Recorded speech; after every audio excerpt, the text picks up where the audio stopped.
The poem of the man God, the third year of the public life. Chapter 511. At Emmaus in the mountains, parable of the rich wise man and of the poor ignorant boy.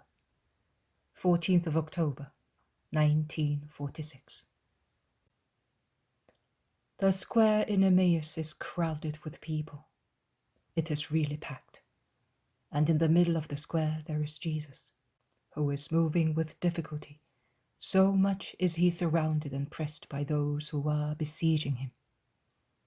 Jesus is between the son of the chief of the synagogue and the other disciple, and around him there are, with the hypothetical intention of protecting him, the apostles and disciples. And among them many children, as they can easily creep everywhere, like little lizards in the tangle of a thick hedge. The attraction that Jesus exerted on the little ones is wonderful.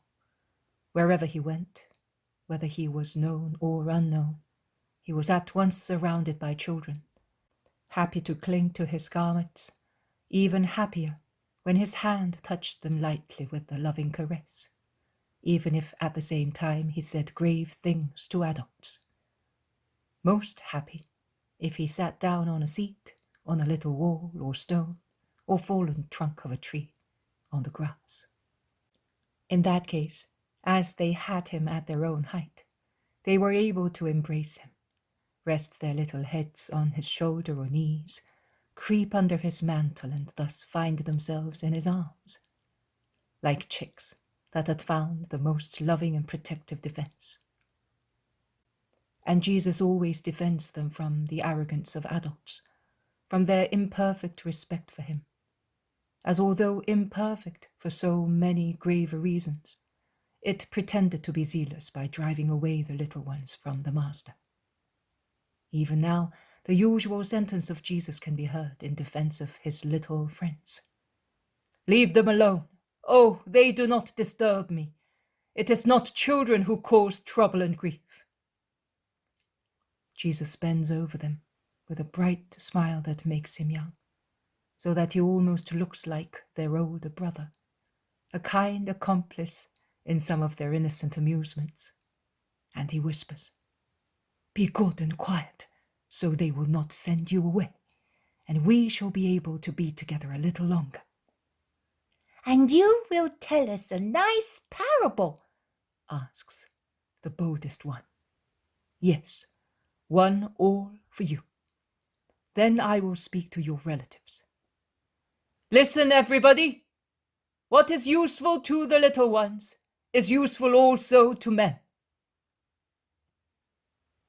A man one day was summoned by a great king who said to him, 'I heard that you deserve a prize, because you are wise and you honor your town with your work and your science. Now I will not give you this or that thing, but I will take you into the hall of my treasures, and you will choose what you like, and I will give it to you. In this way, I will also judge whether you are up to your fame.' At the same time, the king, approaching the terrace which surrounded his hall, cast a glance at the square in front of the royal palace, and saw a poorly dressed boy pass by. A child of a very poor family, perhaps an orphan and a beggar. He turned to his servant, saying, 'Go to that boy and bring him here.' The servants went and came back with the child to appear in the presence of the king. Although the dignitaries of the court said to him, 'Make a bow, salute, say, honor and glory to you, my king. I bend my knee before you, powerful king, whom the earth exalts as the greatest being existing.' The boy refused to bow and repeat those words, and the scandalized dignitaries shook him rudely and said, 'O king, this dirty, boorish boy is a dishonor in your abode. Let us drive him out of here into the street. If you wish to have a boy near you, we will go and look for one among the rich people in town if you are tired of our children, and we will bring him to you. But not this boorish fellow, who does not even know how to greet a person." The rich, wise man, who had previously humiliated himself with many deep, servile bows, as if he were before an altar, said, "Your dignitaries are right. For the sake of the majesty of your crown, you must ensure that your sacred person is given the homage due to it." And while saying these words, he prostrated himself to kiss the king's foot. But the king said, "No, I want this boy. Not only that, but I want to take him as well into the hall of my treasures, so that he may choose what he wants, and I will give it to him. I am perhaps not allowed, just because I am a king, to make a poor boy happy. Is he not my subject, like each of you? Is it his fault if he is unhappy? No, God be praised. I want to make him happy at least for once. Come, child, and be not afraid of me." And he stretched out his hand, which the boy took with simplicity, kissing it spontaneously. The king smiled, and between two rows of stooping dignitaries, on purple carpets with golden flowers, he turned his steps towards the treasure room, with the rich, wise man on his right-hand side, and the poor, ignorant boy on his left. And the royal mantle contrasted strikingly with the frayed garment and the bare feet of the poor boy. They went into the treasure room, the door of which was opened by two great men of the court. It was a high, round, windowless room, but light flooded in through the ceiling, made of a huge plate of mica. A mild light, which, however, made the gold knobs of safes shine brightly, and the purple ribbons of many parchment rolls glow on high ornate reading desks. Stately rolls with precious rods, and clasps and labels adorned with shining stones. Rare works which only a king could possess.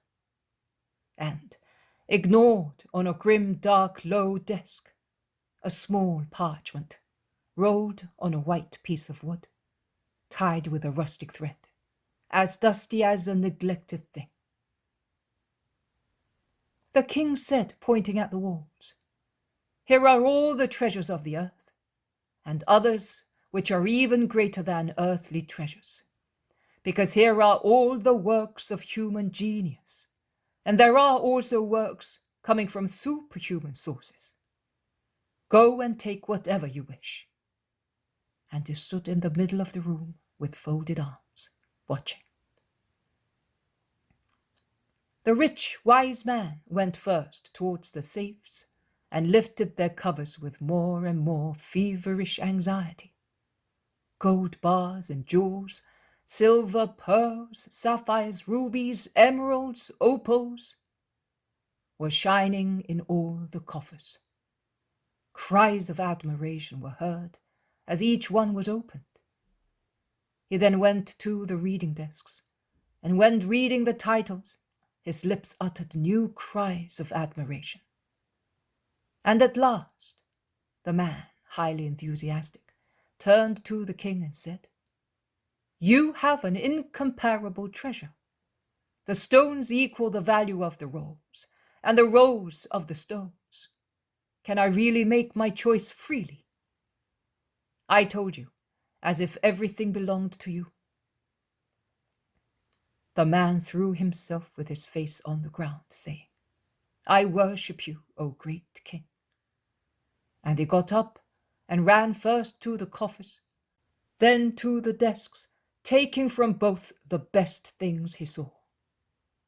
The king, who had smiled the first time under his beard, seeing the excitement with which the man ran from one coffer to another, and the second time, seeing him throw himself on the ground worshipping, and the third time, seeing the cupidity, the method and preferences, by which he chose gems and books, addressed the boy who was standing beside him, saying, "And are you not going to choose the beautiful stones and the valuable rolls?" The boy shook his head in denial. "Why not?" "Because with regard to the rolls, I cannot read them, and as far as the stones are concerned, I do not know their value. They are nothing but little stones to me. But they would make you rich. I have no father, no mother, no brother. Of what avail would it be to me to go to my shelter with a treasure in my bosom? But you would be able to buy a house with it. I would still be alone in it. You could buy clothes. I would still be cold without the love of relatives. Food. I could not become satiated with my mother's kisses or buy them at any price. You could get teachers and learn to read. I would like that better. But what could I read then? The works of poets, philosophers, wise men, ancient words, and the history of peoples. Useless things, either vain or past, not worth it." "What a silly child!" exclaimed the man, whose arms by now were full of rolls, and his belt and tunic round his chest were swollen with gems. The king smiled once again under his beard, and taking the boy in his arms, he carried him to the coffers, where he dipped his hand into the pearls, the rubies, the topazes, the amethysts, letting them drop like sparkling rain, tempting the boy to take some. "No, king, I do not want any. I would like something else." The king took him to the desks and read stanzas of poets, episodes of heroes, descriptions of countries. Oh, it is beautiful to read, but that is not what I would like. "What then? Tell me, and I will give it to you, my boy." "Oh, I don't think you can, O king. Notwithstanding your power, it is not a thing of this world. Ah, you do not want works of the earth. Here, then. Here are the works which God dictated to his servants. Listen." And he read some of the inspired pages. "That is much more beautiful, but to understand it properly, one must first know God's language well. Is there no book which teaches that? That can make us understand what is God?" The king was quite astonished and did not laugh any more, but he pressed the boy to his heart. The man instead laughed derisively, saying, "Not even the wisest men know what God is, and you, an ignorant boy, wants to know? If you want to become rich by that—" The king looked at him sternly, while the little fellow replied, "I do not seek riches. I am seeking love, and one day I was told that God is love." The king took him to the grim desk, where the little dusty roll, tied with a string, was. He picked it up, unrolled it, and read the first lines. "Let little ones come to me, and I, God, will teach them the science of love. It is in this book, and oh, that is what I want. I will know God, and by having him, I shall have everything. Give me this roll, O king, and I shall be happy." But it has no value money-wise. The boy is really foolish. He cannot read, and he takes a book. He is not wise, and he does not want to learn.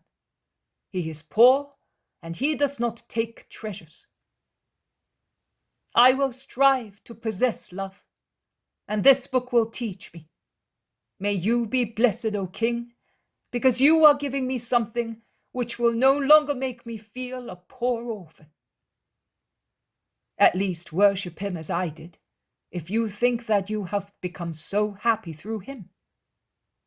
I do not worship the man, but God who made him so kind.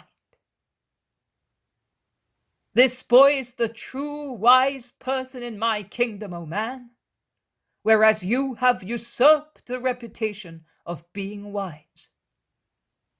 Pride and avidity have intoxicated you to such an extent that you maintain that a creature should be worshipped instead of the Creator, simply because a creature was giving you stones and human works. And you have not considered that you have gems and I have had them because God created them, and that you have rare rolls containing the thought of man because God gave man an intellect. This child, who is cold and hungry, who is all alone, who has been struck by all kinds of sorrow, who would be excused and justifiable if he became intoxicated with the sight of riches. This child knows how to express just thanks to God for making my heart kind, and he seeks but the one only necessary thing, to love God, to know love in order to have true riches, here and in future life. Man, I promised I would give you what you would choose. The word of a king is sacred. So, go with your stones and your robes, multicolored pebbles and straw of human thought, and live trembling with fear of thieves and moths, the former the enemies of gems, the latter of parchments, and be dazzled by the vain flashes of those chips, and be disgusted with the sickly sweet flavor of human science, which is only flavor and not nourishment. Go. This child will remain with me, and we will strive together to read the book that is love, that is God. And we shall have no vain flashes of cold gems, nor the sickly sweet flavor of straw of the works of human knowledge. But the fire of the eternal Spirit will grant us, even in this life, the ecstasy of paradise, and we shall possess wisdom, which is more fortifying than wine, more nourishing than honey. Come, child, to whom wisdom has shown her face, that you may desire her as a genuine bride. And after driving away the man, he kept the child and instructed him in divine wisdom, that he might be a just man and a king, worthy of the sacred anointment on the earth, and the citizen of the kingdom of God in the other life. That is the parable promised to the little ones and proposed to adults. Do you remember Baruch? He says, "Why, Israel, why are you in the country of your enemies, growing older and older in an alien land, sharing defilement with the dead, reckoned with those who go to Sheol?" And he replies, "Because you have forsaken the fountain of wisdom. Had you walked in the way of God, you would have lived in peace forever. Listen, you who too often complain of being in exile, although you are in our fatherland, since our fatherland is no longer ours, but of our rulers. You complain of that, and you do not know that in comparison with what is awaiting you in the future, it is like a drop of vinegar mixed with water. compared with the inebriating drink given to condemned men, and which, as you know, is more bitter than any other drink. The people of God is suffering because it forsook wisdom. How can you possess prudence, strength, intelligence? How can you even know where they are, and consequently know minor things, if you no longer drink at the fountains of wisdom? His kingdom is not of this earth, but God's mercy grants its source. It is in God. It is God himself. And God opens his bosom that it may descend upon you. Well, does Israel, who has or had, and still thinks she has, with the foolish pride of prodigal people, who squandered their money and think that they are still rich, and in such belief exact homage, whereas they receive nothing but pity or derision? Does Israel, who has or had riches, conquests, honors, possess the only treasure? No, she does not. And she loses also the others, because he who loses wisdom loses also the capability of being great.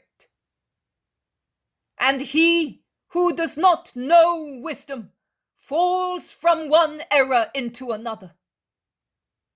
And Israel knows many things, even too many, but she no longer knows wisdom. Baruch correctly says, the young men of this people have seen the day. They peopled the earth, but they have not known the way of wisdom or her paths, and their children have not received her, and she has gone far from them. Far from them. They have not received her. Prophetical words. I am wisdom speaking to you. And 3/4 of the people in Israel do not receive me. And wisdom goes away and will go farther away, leaving them alone. And then, what will those do who now consider themselves giants and therefore capable of forcing the Lord to assist them and serve them? Are they giants useful to God in establishing his kingdom? No, they are not. I with Baruch say so. To establish the true kingdom of God, God will not choose those proud giants, and he will let them perish in their own folly, outside the paths of wisdom. Because to ascend to heaven with one's spirit and understand the lessons of wisdom, one must have a humble, obedient, and above all, an entirely loving spirit. Because wisdom speaks her own language. That is, she speaks the language of love. Because she is love. To become acquainted with her paths, it is necessary to have limpid, humble eyes, free from the treble concupiscence. To possess wisdom, one must buy her with living money, virtues. Israel did not possess that, and I have come to explain wisdom, to lead you to her way, and sow virtues in your hearts. Because I know everything, and I am aware of everything, and I have come to teach my servant Jacob and my beloved Israel all that. I have come to the earth to converse with men. I, the word of the Father, to take the children of men by the hand.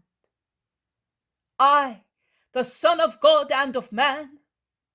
I, the way of life. I have come to show you into the room of eternal treasures. I, to whom everything was given by my Father. I, eternal lover, have come to take my bride, mankind, that I want to elevate to my throne and to my nuptial room, so that men may be in heaven with me, and I may introduce them into the wine cellar, that they may be exhilarated with the true vine, from which the vine shoots draw life. But Israel is a sluggish bride, and does not get up from her bed to open the door to him who has come. And the bridegroom goes away. He will pass. He's about to pass. And later, Israel will look for him in vain, and will not find the merciful charity of her Savior. But the war wagons of the rulers, and she will be crushed, and pride and life will be squeezed out of her, after she wanted to crush also the merciful will of God. Oh, Israel, Israel, who are losing true life for the sake of keeping a false dream of power.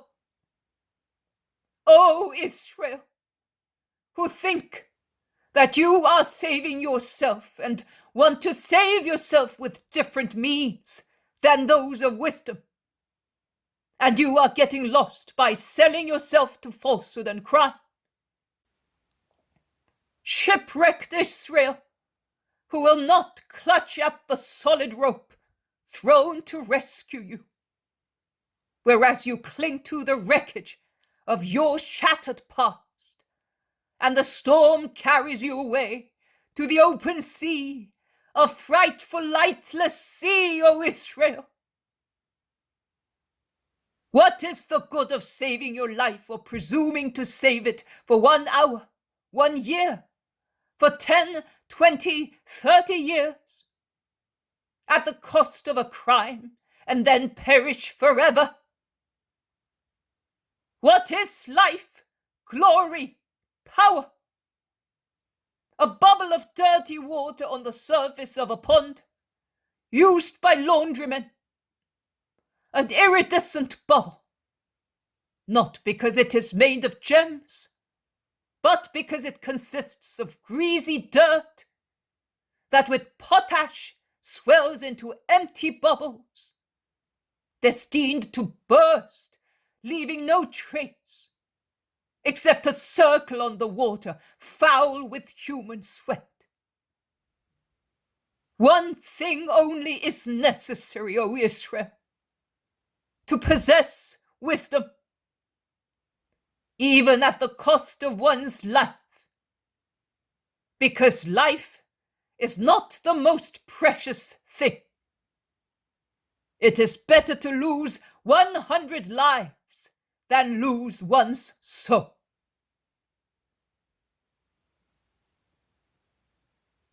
Jesus has finished in an admiring silence, and it tries to push through the crowd and go.